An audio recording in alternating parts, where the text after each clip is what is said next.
A Commitment 2016 special presentation. The California District 20 Congressional Debate. Pacific Grove City Council member Dr. Casey Lucius is a former national security professor at the Naval War College. Assistant District Attorney Jimmy Panetta is the son of Leon Panetta, the former Secretary of Defense and CIA director who once held the seat for 16 years. Now, the Democratic and Republican candidates square off in a debate hosted live from the KSPW Action News 8 studios. Here are your moderators, KSPW 8 news anchors Dan Green and Aaron Clark. Good evening, everyone. Over the next hour, we are going to be hearing from two candidates that are seeking to replace Congressman Sam Farr to represent the Central Coast in the U.S. Congress. And we will also have, just by way of explanation, continuous updates on the Loma fire on the bottom of your screen as they become available for you. California's 20th Congressional District encompasses Monterey, San Benito, and parts of Santa Cruz County. Stretches from King City in the south up to Gilroy, east from Hollister up to Santa Cruz. During tonight's debate, each candidate will have 90 seconds to respond to each question and then 30 seconds for follow-up questions. We are going to begin, though, giving each candidate 1 minute for an opening statement tonight. The candidates agreed, by the way, just so you're aware, everyone agreed that we would use first names tonight. Jimmy Panetta won an earlier coin toss and has decided to go first. Jimmy, your opening statement tonight. Thank you, Dan, Aaron, KSPW, the viewers at home. Casey, thank you. I'm running for Congress because I believe in this position. You can give people the opportunity for a better life. I say that based on where I'm from, what I have done, and what I will continue to do if I am elected to represent you. This is my home, and my roots run deep here. My Italian grandfather came here to live the American dream. And because of that, because we were allowed to live the reality of that dream, we were instilled with the sense to always give back to this country and community that gave us so much. That's why I served as an intelligence officer in eastern Afghanistan, as a gang prosecutor in East Salinas, and why I hope to continue to serve you. So we can work on comprehensive immigration reform, we can work on giving our children the education they deserve, and for protecting our environment. This is our home. We are special. This is a unique area. We know that. We will do this together. All right, Debbie, thank you. Casey, your opening statement. Thank you. Thank you, Aaron and Dan and KSBW for hosting this debate. I'm very excited about this debate tonight because I see this as a job interview, and the tens of thousands of people who are watching tonight get to interview us to decide who your next representative will be. And that's very exciting because it has been 23 years since this has been an open seat, and we haven't had a woman ever represent this district. So I'm excited about this. And tonight, I want to demonstrate to you that I am the most qualified candidate for this seat, and that my entire career, starting as a waitress and now as a professor, has been about hard work and dedication. And I will take that focus and that dedication to Washington, D.C. to work for you, to bring solutions right here for the Central Coast. Very good. Thank you both. We want to start with some of the hot button issues that are being talked about in this election, that are being talked about here on the Central Coast, and one of them certainly is fracking and Measure Z. Supporters of Measure Z say they want to ban fracking. They think it'll damage the environment. Supporters say it's a job killer. Casey, Jimmy won the toss, so let's ask you your response on fracking. First of all, how are you going to vote on Measure Z, and what do you think about fracking and the environment and jobs here in Monterey County? Yes, well, thank you. That's a really important question. And I'm actually glad that this is a county initiative. It's not really a federal issue, and I believe that these decisions should be left to state and local officials. In the case of Measure Z, I won't be supporting it. I think if it were just a fracking ban, I really would be in favor of banning fracking here in Monterey. But actually, because it's more about drilling and impacting revenue here in Monterey County, I think we have to protect those revenue sources. We have to make sure that we don't experience cuts to our libraries, our rec departments, and our sheriff's department. All right. Jimmy. Dan, I'm against fracking, especially here on the Central Coast. Of all seismically sensitive areas to not have fracking, this is it. You know what happened in Oklahoma? In 2007, they only had one earthquake.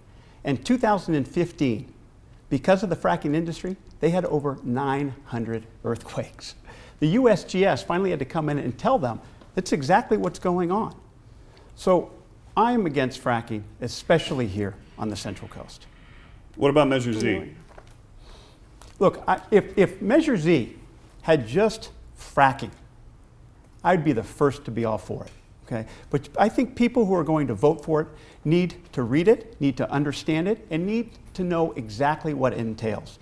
And if it fails, there will still be efforts after that to make sure that fracking is banned right here. So are you voting yes or no? Look, once again, I'm not for fracking, okay? But you have to realize, though, But- that we but- need to know, you need to know exactly what's in that bill before we decide on November 8th. So yes or no on Z? Once again, I'm against fracking.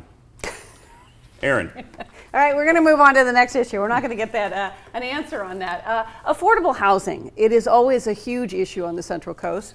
A lot of brain drain, at least a lot of people say that we're a brain drain because people just can't afford to live here. So the question is, we all agree on that. The question is, what do we do about that, especially on a federal level? Jimmy, on your website, it says you are in favor of low-income housing tax credit continuing. Casey, you say you're in support of the Transportation, Housing, Urban Development Appropriations Bill and vouchers. So what I want from both of you is to first explain your position, and then tell us why it is better than your opponent's approach. Jimmy? The cornerstone, there's no doubt, one of the cornerstones of American Dream is to make sure we own a home. I would be so happy if my two daughters could come back here and actually own a home in this area. But have you seen the average cost of a house? In Santa Cruz County, it's $800,000. In Monterey County, it's $700,000. Yet the average income is $60,000. Rents are going up over 10% of the year. We know we have plenty of second homes here. The demand is there, but we don't have the supply. Housing trusts. National housing trusts, local housing trusts. That's how we solve it. We look at what the Silicon Valley Housing Trust has done, a HUD-funded grant program that helps out first-time homebuyers and provides soft seconds. We look at Monterey Bay Economic Partnership, a $10 million housing trust they're trying to put together. We look at what TNA did recently out there at Spreckles Crossing, a private housing trust. We look at what other other ag companies are doing in order to make sure that their workers can come here, not just work here, but live here. And we have to continue to focus on grants from the U.S. Department of Agriculture to make sure that there's grants so that we can have housing here in the Valley. The Camp Fora housing project there off Highway 101 used to be a Bracero housing project. It was a private-public partnership. Over 13 agencies came in and built 44 units. Now we have housing for those individuals. Casey, I'm going to get your answer on this question, and then we'll come back to how you differ on this issue. Casey? Yes, I think this is one of our most important issues here on the Central Coast. And I feel very passionately about this issue because I grew up living in low-income housing. I grew up in Ohio, living in apartments. And I know here that it's very expensive for people to live. And I know that in some cases there are multiple families renting a home or renting an apartment. And we don't want people to live like that. I do support HUD funding, federal funding, and making sure that we provide both state and federal resources for both transitional housing for our elderly and for our veterans, but also for low-income housing for families who need it. I think the big difference between my vision for affordable housing and my opponents is that ultimately we don't want people living in affordable housing. We want people to be able to buy a home. I had that experience of buying my first home in Pacific Grove in 2009, and I want others to experience the American dream. So I think we want to make these investments, and this is one of the reasons I mentioned vouchers, because we really should see this as a temporary investment to help families, but ultimately give them opportunities for home ownership. Do you want to respond? I mean, my question is, from a federal government's level, what can we do to facilitate more affordable housing? And how do the two of you differ Yeah. on the issue of housing? Look, I think it sounds like we agree, on this, to be honest with you, because we know how important it is to be here. Here on the Central Coast and have our children come back here. And the way you do that is continuing with HUD grants, making sure that there's enough funding for first-time home buyers. You can also do that by making sure there's enough tax credits available for developers who are willing to develop housing projects, but make sure there's a low-income housing aspect to them. The 4% tax credit, the 9% tax credits. Very valuable, needed. We need more of those coming from the federal government. Well, and if I could just be more specific, one of the reasons it's so difficult, even if you are able to move out of affordable housing and buy a home, it's difficult because most people now need to have 20% down. And obviously that's very difficult when we have expensive houses here. And that was established in large part because of federal legislation, because of Dodd-Frank. And some of those regulations have been very harmful. They were meant to really put the banking industry in its place, and in that regard it has worked, but it's been harmful for families who want to buy a home. So we need to look at reining in some of that federal regulation. But at the end of the day, you can't buy a house if you don't have the money to buy it. And it comes down to how much money you actually make. Recently, Governor Brown passed the bill for a $15 an hour wage in California. It takes effect over the next 5 years or so. It is an issue that is going to be coming up in Washington if you are likely sent to represent the 20th District. I want to know how you feel about a $15 wage, first of all, and realistically how much that affects us here on the Central Coast, but also on a national level. Some people believe it's a right for a worker to earn that much. Others believe it's a job killer. We'll start with you, Casey. Yes. And I'm going to ask both of you to answer to our viewers, and I'm going to point you over there to that camera there, because they're better looking than we are. Great. So I actually think the bill that was passed here in Sacramento for a minimum wage is actually a reasonable bill to increase to $15 an hour, but do it over several years, so it's really phased in. I have heard from employers in the area how much that will impact their businesses, and I think we have to be mindful of that as we're passing legislation. At the federal level, I don't think it's a good idea to impose a federally mandated minimum wage on every state in the country, because quite frankly, living in California is much different than living in Ohio. $15 an hour is a great wage. In California, it might not be enough. So that's why we really should leave this to the states, and I support the governor's recommendation. Jimmy, your thoughts, $15 an hour at the federal level, and then the impact of the governor's decision here in California. No, I appreciate the passage of that law, and I also appreciate the fact that it was phased in. It'd be $15 an hour by 2022. But this is a point where my opponent and I disagree. The minimum wage for the federal government is $7.25. That means that if you're working 5 days a week, 40 hours, 5 days a week, 40 hours a week, what's going to happen? You're only going to earn just $16,000. That means that you're going to go to work every day. You're going to come home and still live in poverty. It shouldn't be like that. We should increase the federal minimum wage at a minimum to $10 an hour, phased in to $12 an hour. All right, very good. I want to talk about an issue that both of you care about. You both are veterans of our armed services. We thank you for your service. Start there. But also both have been very involved in veterans issues. So let's start with Jimmy. I think you have the first question here. What is the most pressing need for our veterans, in your opinion? Yeah. Look, as someone who served and as someone who understands that it is important to continue to serve, even after you take that uniform off. Service of all types to all veterans is important. I worked with homeless veterans at the Veterans Transition Center here at the former Fort Ord. I worked on other veterans, side by side, to make sure that we have a Central Coast Veterans Cemetery. And I worked with veterans and judges here locally to have a Veterans Treatment Court. Now, what you have to realize is that at the VA, they're not getting the services they deserve. I had a friend who was injured in Iraq, a hero, and he went up to the Palo Alto system, and the doctors operated on him. They replaced a hole in the top of his mouth. And he said the doctors were great, but every other level of service he received was horrible. And It's that type of focus that we need to have, focusing on the VA, making sure that our veterans receive services at all levels, not just at the surgeon levels, but at the nursing assistant, at clerical, making sure that we can serve them. It's in this area, I saw a lot of homeless veterans. We need to have more services, more wraparound services for homeless veterans to make sure that they are cared for, make sure that they have the counseling necessary to get back on their feet and contribute to this community. As a prosecutor, we needed a veterans court in Monterey County, and I'm glad that I was part of those efforts. I'm going to have to cut you off there. But we'll get back to this, a little bit of give and take here. Casey, the most pressing need for veterans. Yes, thank you. I am proud of my 7 years of service in the military, and I recognize that we have over 31,000 veterans here on the Central Coast.